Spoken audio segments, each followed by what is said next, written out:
বিদুৰ আজ হস্তিনাৰ ভবিষ্যৎ তুমি অনুমান কৰিব পাৰিছানে? ক্ষমতাৰ বাবে ৰাজ্য ধন সম্পদৰ বাবে কুৰুবংশত আজি ভাইৰ ভাইৰ মাজত শত্ৰুতাৰ অগ্নি জ্বলিছে।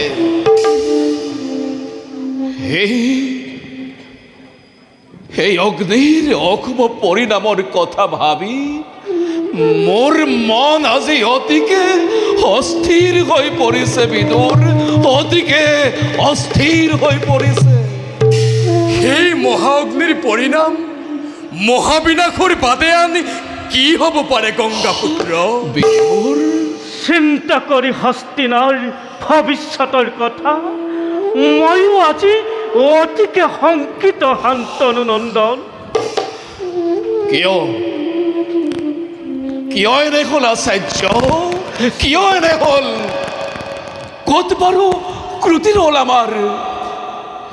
কৰাটো নাছিলো কতো অন্যায় অবিচাৰ। জন্মদাতা পিতৃৰ সন্তুষ্টিৰ বাবে জীৱন যৌৱনকো নকৰি ভূক্ষেপ আজীৱন কৌমাত্যৰ কৰিলো অংগীকাৰ। সত্যৰ শক্তিহেল মখিমূৰ কৰি হস্তিনাৰ বিজয়ী ধ্বজা তৰিলো তুংগ। ত্যাগ কৰি হস্তিনাৰ ৰাজপাট মৌ আজীৱন সেৱক হৈ থাকিলো ৰজাৰ। কি আশা আছিল জানে আচাৰ্য?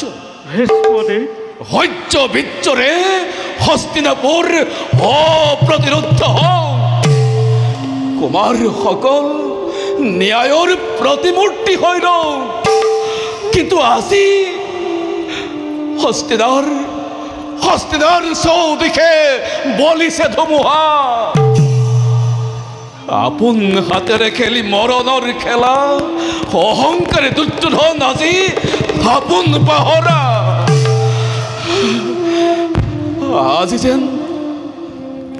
আজি যেন অসহায় মই, অতিকে দুৰ্বল, প্ৰতিকাৰো নোৱাৰো কৰিব। এই বৃদ্ধৰ আজি নাই বুজাবল। তাৰেই চিন্তাই মোৰ হৈ হোতাখন অহৰ নিশে কৰি আছে হৃদয় দংশন। এই অগ্নিতে আজি ময়ো দগ্ধ ভীষ্মদেৱ।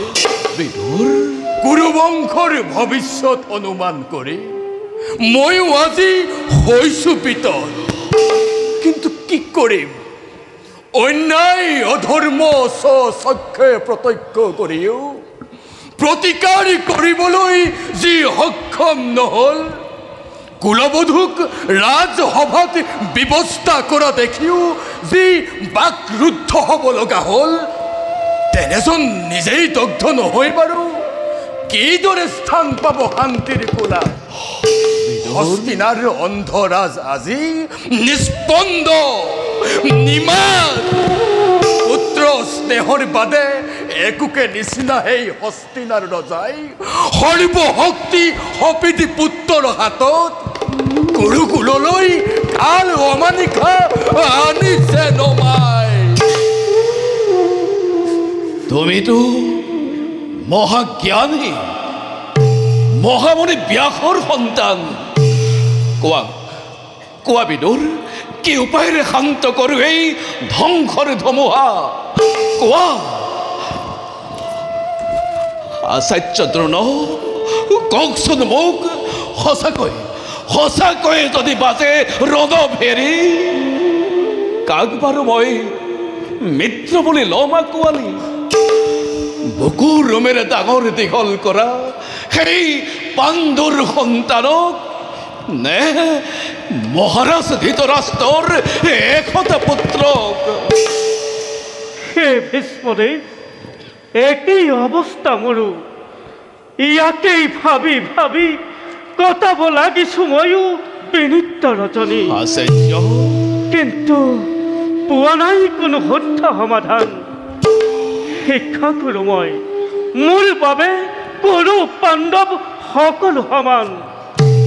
কৌৰৱৰ অন্নেৰে জীৱন পালিত বুলি পক্ষপাতি হৈ কিদৰে কোনো ধৰ্ম মই দিওঁ বিসৰ্জন।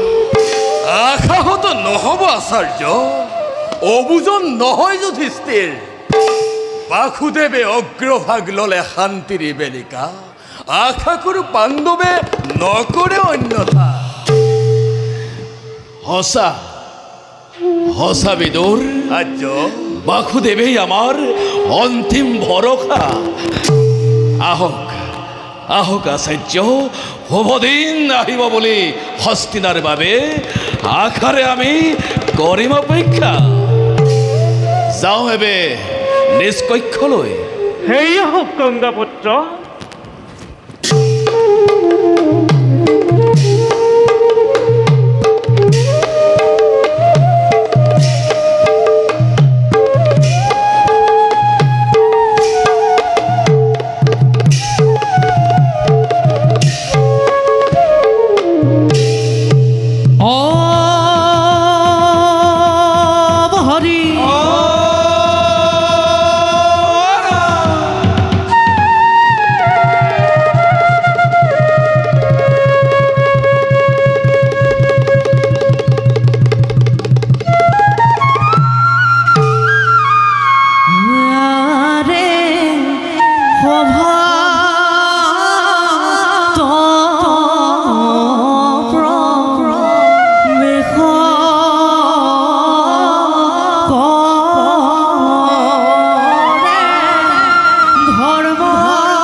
স্নেহৰে চাৰিক্ষাতা মোৰ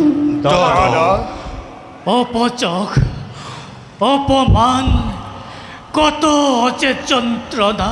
দাদা যুধিষ্ঠিৰৰ ভুলৰ বাবে সকলোৱে ভুগিলা অশেষ। শকুনিৰ পাখতিক নোৱাৰি চিনিব, হেৰুৱালো পাণ্ডৱৰ সকলো এদিন। আজি মই অকপতে কৰিছোঁ স্বীকাৰ, নধৰাহেঁতেন সেই পাখাৰ পাখতি। দাদা নালাগে ভুগিব আজি এনেকুৱা দুৰ্ভোগ।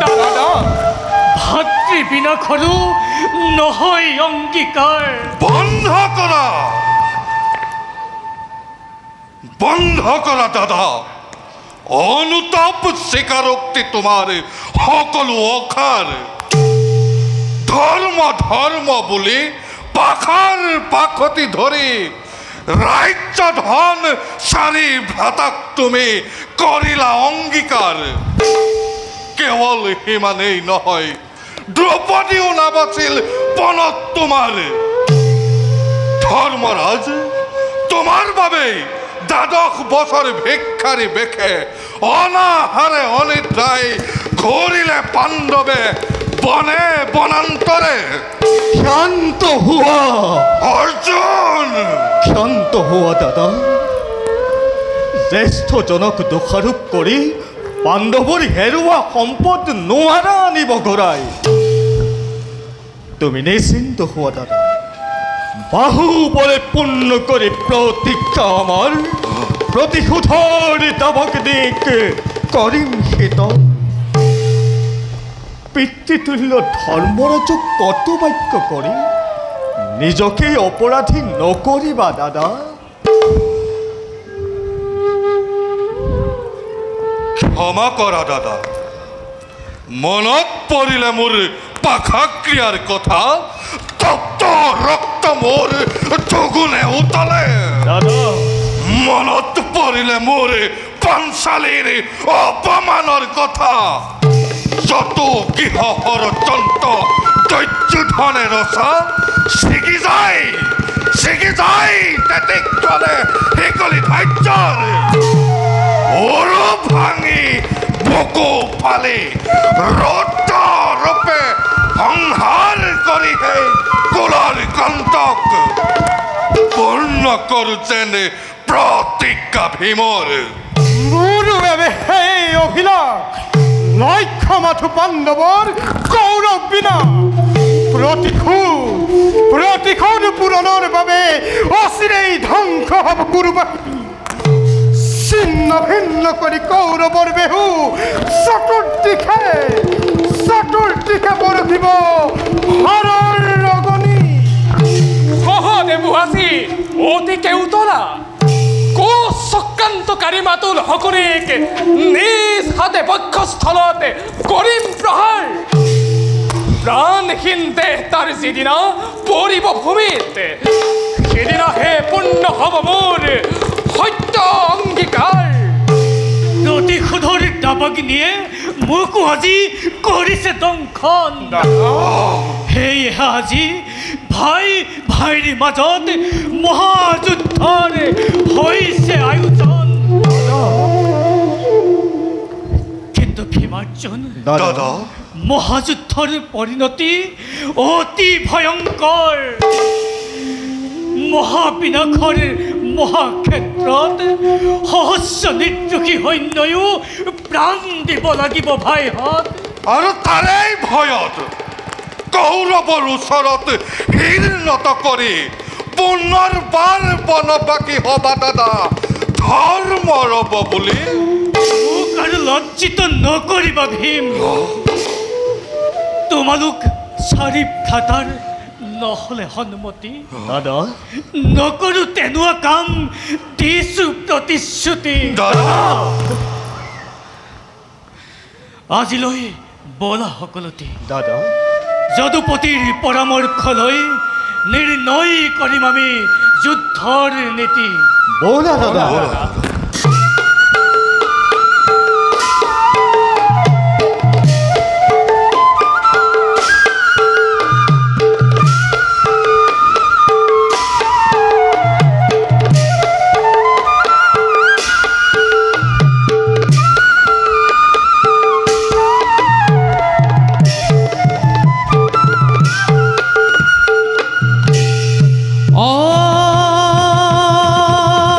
হৰি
গান্ধাৰী মহাৰাজ কুৰু পাণ্ডৱৰ শত্ৰুতাৰ বাবে মহামন্ত্ৰী বিদুৰ আৰু কুৰু শ্ৰেষ্ঠ ভীষ্মই মোকে কৰিছে বঞ্চনা। কি কৰোঁ মই কোৱা ৰাণী? ৰজা হোৱাৰ বাবেই হলোনে বাৰু দুখী? ভৱিষ্যতৰ কথা ভাবি এই অন্ধ নিদ্ৰাহীন আজি মোৰ অনিচ্ছা সত্ত্বেও পাণ্ডু পুত্ৰগণৰ লগত মহাযুদ্ধৰ সূচনা হৈছে। গান্ধাৰী বিধাতাৰ ইচ্ছাক কোনে বাধা দিব মহাৰাজ? শ্ৰেষ্ঠজনৰ সন্মুখত হোৱা অন্যায় অনীতিৰ জানো বিচাৰ নোহোৱাকৈ থাকিব? তুমি কি ক'বলৈ বিচাৰিছা গান্ধাৰী? আপুনি সঁচাকৈ অপৰাধী স্বামী। অবুজ পুত্ৰৰ যুক্তিহীন কথাত সন্মতি জনাই হস্তিনাপুৰক আপুনি দ্বিখণ্ডিত কৰিলে। দুৰ্যোধনক ৰাজমুকুট অৰ্পণ কৰাৰ স্বাৰ্থত পুত্ৰই কৰা অন্যায়ৰ বিৰোধিতা কৰাৰ পৰাও আপুনি বিৰত থাকিল। এয়া জানো ৰজাৰ অপৰাধ নহয় মহাৰাজ? কুলবধূৰ ওপৰত পুত্ৰই কৰা অন্যায় স্বচক্ষে দেখিও মৌন ব্ৰত ধৰি কৰা অপৰাধৰ বাবে আপুনি সঁচাকৈ ক্ষমাৰ অযোগ্য। তুমিও মোক কটাক্ষ কৰিছা ৰাণী। তোমাৰ বাবেও মই ক্ষমাৰ অযোগ্য। সেই অপৰাধৰ বাবে মই আপোনাক কেতিয়াও ক্ষমা কৰিব নোৱাৰো মহাৰাজ, কেতিয়াও নোৱাৰো। গান্ধাৰী আপুনি মোৰ স্বামী স্ত্ৰীৰ পবিত্ৰ বান্ধোনত মই আপোনাৰ কাষত চিৰদিন বন্দী। আপোনাৰ যুক্তিহীন কৰ্মৰ বাবে মোৰ হৃদয় ক্ষত বিক্ষত হ'লেও মই যে আপোনাক ত্যাগ কৰিব নোৱাৰো মহাৰাজ। গান্ধাৰী আজি কেৱল অসহায় অস্তিত্বহীন এক পাষাণ নাৰীৰ মূৰ্তি। গান্ধাৰী গান্ধাৰী গান্ধাৰী গান্ধাৰী তুমি তুমি অধৈৰ্য নহবা গান্ধাৰী তুমি অধৈৰ্য নহবা মহাৰাজে এয়া জানো সম্ভৱ হ'ব মহাৰাজে হস্তিনাৰ কাৰেগত যি এক বিভেদৰ ফিৰিগতি পৰিল প্ৰচলিত নোহোৱাকৈ সেয়া জানো সহজতে নিৰ্বাপিত হ'ব মই জানো মহাৰাজে পাঞ্চালীৰ সেই ভয়াৰ্ত চিৎকাৰে আপোনাৰ হৃদয়ত আজিও তুলিছে কম্পন যতুগৃহ পাখাকিৰা দ্ৰৌপদীৰ বস্ত্ৰ হৰণে কলংকিত কৰি গ'ল বংশৰ গৌৰৱ গান্ধাৰী দ্ৰৌপদী সেই নিৰ্মম মাৰ্তনাত আজিও বাজি আছে কৰ্ণ কুহৰাত আৰু আপুনি ব্যক্তি হৈও নেদেখিলে পুত্ৰৰ বিচাৰ জন্মান্ধময় চৰ্ম চক্ষুহীন তুমিতো নাছিলা প্ৰিয়ে অন্ধ দৃষ্টিহীন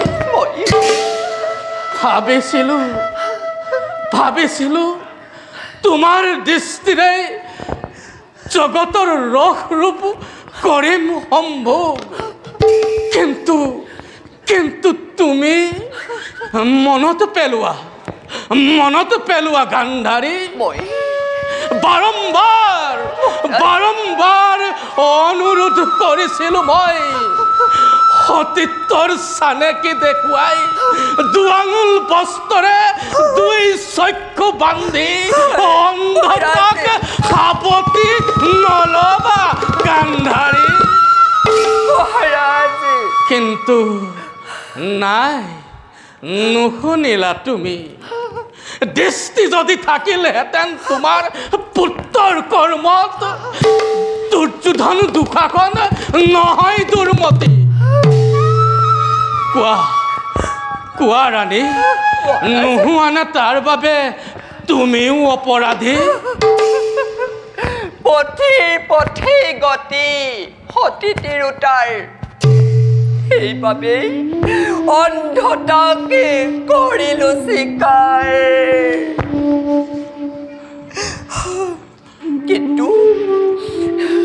কিন্তু হ'ব পাৰে অন্ধ আপুনি দৃষ্টি শক্তিহীন জ্ঞান আৰু বিবেকৰ দুই চক্ষুৰে নকৰিলে কিয় তাৰ উচিত বিচাৰ